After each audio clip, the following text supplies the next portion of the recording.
Para a gente trazer aqui o conceito de responsabilidade, Matheus, é importante a gente passar para as pessoas um pouco da história da rodovia. Ela foi projetada na década de 70 pelo governo federal com o intuito de tirar a carga pesada do centro de Volta Redonda. Volta Redonda, nessa época, era considerada cidade de segurança nacional, onde tinha, inclusive, o exército aqui na cidade, que garantia a nossa segurança. E somente em 95 a estrada ela começou a ser construída. Aí ela ficou um tempo na idealização. Mais para frente, na época do governo Lula, o Estado ele assumiu a responsabilidade da obra, que até então era do governo federal. Logo no começo teve problemas lá com o Tribunal de Contas da União devido a superfaturamento. Salvo engano, ficou 7 anos parada a rodovia, voltaram a poder construir, mas teve problemas lá com relação ao asfalto, que em 2006 chegou a ter uma matéria mostrando a péssima qualidade do asfalto e o valor que estava saindo do metro de asfalto dentro daquela rodovia. Quando ela foi inaugurada, para vocês terem uma ideia, custou aos cofres públicos 104 milhões de reais. São 12,54 quilômetros de rodovia. Se fizermos uma conta em regra de 3, vai dar quase 9 milhões de reais por quilômetro de rodovia de asfalto, que infelizmente o meu amigo Matheus está muito precário, porque a rodovia ela ficou muito tempo parada, ela voltou em setembro de 2017 para retomar as obras e foi inaugurado dia 8 de dezembro de 2017. Nessa época, ainda chegou a ter problemas ali, anterior a essa época, tá? Chegou a ter problemas na hora que fez uma escavação, achou resíduos sólidos lá, que foi despejado pela Companhia Siderúrgica Nacional naquela área, que estava lá há mais de 40 anos, né? Porque era até estatal a CSN. Isso fez com que tivesse que a CSN retirar aqueles resíduos para retomar a obra, para que ela pudesse ser então inaugurada. Aí surgiu um grande problema. A rodovia foi uma idealização do governo federal. A princípio seria o DENIT responsável, mas a obra foi retomada pelo Estado do Rio de Janeiro, que inclusive colocou recursos dos cofres públicos estadual aqui para construção e teve problemas até de suspeita de corrupção com relação à questão da construção da rodovia. Chegaram até a abrir, salvo engano, CPI na Câmara Municipal de Volta Redonda. Eu não era vereador nessa época, tá, o Matheus, mas fiquei sabendo através dos colegas lá, quando eu falei que ia abrir uma CPI para apurar responsabilidades aí, chegaram a falar para mim sobre isso. E isso fez com que a rodovia ficasse sem efetivamente um pai. Hoje não se sabe se é o governo federal responsável, não se sabe qual a responsabilidade do governo estadual pela manutenção da rodovia, questão de iluminação, e o poder público municipal cruzou os braços. Você pergunta, manda ofício, indicação ao poder público, seja através da Secretaria de Mobilidade Urbana, Secretaria de Infraestrutura, eles falam que não podem fazer nada porque isso não é responsabilidade deles.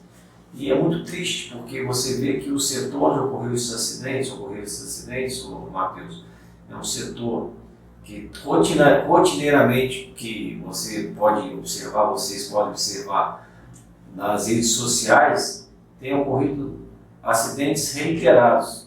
Infelizmente, alguns que levaram a óbito pessoas novas, condutores aí que sofreram acidente no período de chuva, às vezes até em excesso de velocidade, às vezes por questão do asfalto, às vezes por imprudência de outro motorista. Mas a questão é, naquele setor, o asfalto está muito ruim, está precaríssimo. À noite não há iluminação. Apesar do município cobrar contribuição de iluminação pública a todos os moradores de Volta Redonda sem distinção.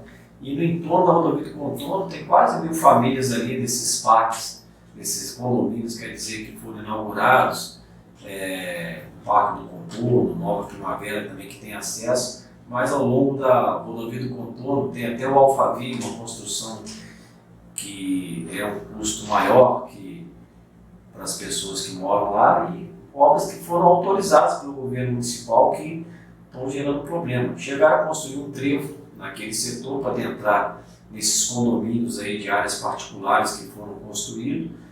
Suscitou aí um problema com o município, que quando foi feito era no governo anterior, com a troca de governo, o chefe executivo gerou um desconforto com o empreiteiro por conta disso.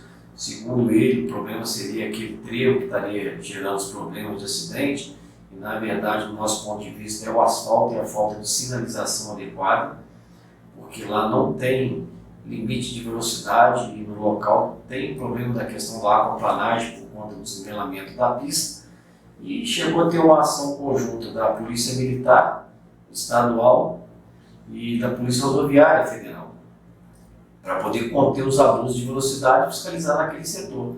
E fecharam o trevo. E por incrível que pareça, com o trevo fechado, os acidentes continuaram a ocorrer, sinalizando que o problema não era o trevo, e sim o setor, ao nosso ponto de vista, mas tem que ser aprofundado mais os estudos para a gente poder dar um parecer técnico sobre isso, que a gente tem observado como um interlocutor, que a gente vê as postagens, vê essas questões, mas agora a questão da responsabilidade em si precisa ser apurada, porque o DENIT é do governo federal o órgão responsável de fiscalizar e autorizar qualquer melhoria ou ampliação ou manutenção na rodovia, segundo for informado. Então a responsabilidade seria do governo federal, que idealizou a construção da rodovia.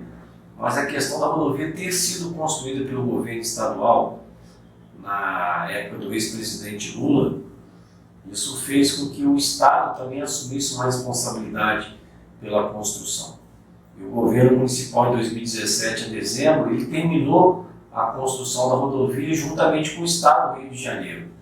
Então foi uma parceria que o governo municipal ele pôde também estar construindo partes aí da rodovia, ou pelo menos estar participando diretamente, porque eu estava participando na época da legislatura passada, eu vi a rodovia inaugurar e vi os problemas que com a inauguração da rodovia ocorreram. Lá são 3 trevos que dão acesso à rodovia. Um pela BR-393, que é a Avenida Lúcio Meira, né, que você vai para Barra do Piraí, para quem vai para Juiz de Fora, Minas Gerais, Salvador, passa por aquele trajeto.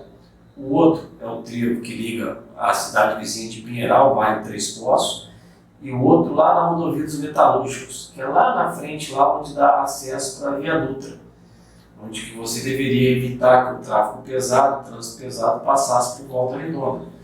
E nesses 3 trevos ali, o primeiro trevo de acesso, que é pela rodovia do Sumeira, fez com que fechasse o trevo do bairro Santo Agostinho, que é um bairro muito populoso. É um bairro que eu cresci naquela comunidade, utilizei muito aquele trevo lá e utilizo até hoje, mas hoje está um trevo inseguro. Por quê? Porque quando fechou o trevo, que era mais amplo, abriu-se um trevo mais estreito ali, que é mão em contramão, e as pessoas acabam fazendo manobras erradas para evitar de fazer o contorno na rodovia do contorno, que acabou aumentando aí o tempo de percurso e a quilometragem do veículo, né? E alguns deles ainda, de motoristas, que ao meu ponto de vista é imprudente, são imprudentes, né? Porque eles cruzam a rodovia e entram em ruas paralelas. Isso faz com que ocorram acidentes. Eu já vi ali, no mínimo, ali 5 a 6 acidentes, infelizmente alguns fatais. Isso me causou muita preocupação.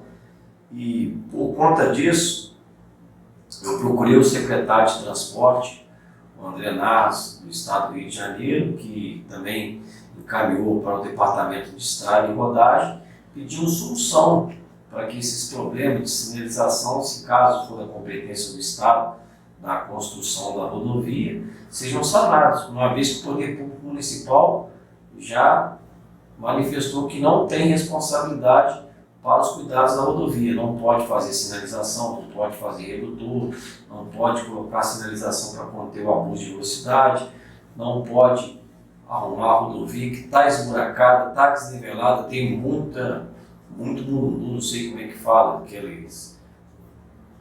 o asfalto está fazendo ondulação, isso está fazendo com que tenha acidente.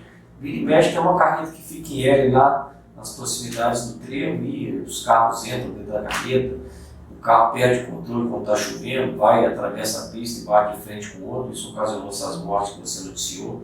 Infelizmente, pessoas novas, ô Matheus, pessoas novas perderam as vidas. Isso é muito triste, porque esses problemas poderiam ser evitados se tivesse uma manutenção correta na rodovia. A população não quer saber quem é o responsável pela manutenção. A população quer que os entes públicos federados, seja ele União, Estado ou município, atuem para que a rodovia possa ter condição de tráfego, uma sinalização adequada para que os motoristas não abusem da velocidade, se preciso for, apesar de eu ser contra redutor de velocidade ou radares, eu sou contra, mas às vezes pela má educação, falta de educação nos trânsitos, esses mecanismos são necessários para que você não possa ser surpreendido com outra pessoa cruzando à sua frente em sentido contrário, ter perdido o controle e ter acabado ocasionando um acidente. Infelizmente, pela velocidade, alguns fatalmente ceifam vidas, né? E a solução seria então uma intervenção municipal na rodovia? A questão tem que definir primeiro esses pontos, que qualquer intervenção gera custo para o município. Eu acho que a palavra custo ele assusta o poder executivo, que reclama sempre que está sem recurso. E o recurso do poder público, ele onera os contribuintes, né? Porque quando você tem que dispor de mais recursos, você automaticamente tem que ter uma maior receita, né? Você sabendo administrar bem, você tendo condição e entendendo que você cobra IPTU naquelas localidades ao redor, que são mais de 700 famílias que pagam IPTU, que garante o direito de acesso às suas residências. Quando você cobra a contribuição de iluminação pública nas contas de energia, você tem que dar direito às pessoas ter iluminação ao longo da via que ela percorre até chegar na sua residência. Eu acho que o poder público não pode ficar omisso por conta disso, independente da responsabilidade ser federal ou estadual. Agora, por ser rodovia, a responsabilidade da construção inicialmente foi do governo federal, que é a DENIT. Teve até um colega parlamentar que foi noticiado no veículo de comunicação que oficiou o Ministério Público Federal para que fossem tomadas providências, mas eu entendo que tem que ser mais além. Tem que ser o Ministério Público Federal e o Ministério Público Estadual, porque a gente não pode imputar a responsabilidade para o governo federal somente, sendo que ele idealizou a obra e ela foi feita pelo Estado e também pelo município. Então a gente tem que dar direcionamento para que a população possa realmente, Matheus, ter condição de trafegar, independente de quem é ruim. A gente quer que a rodovia tenha condição segura, mas a gente precisa que cada um arque com a responsabilidade de que lhe é direito.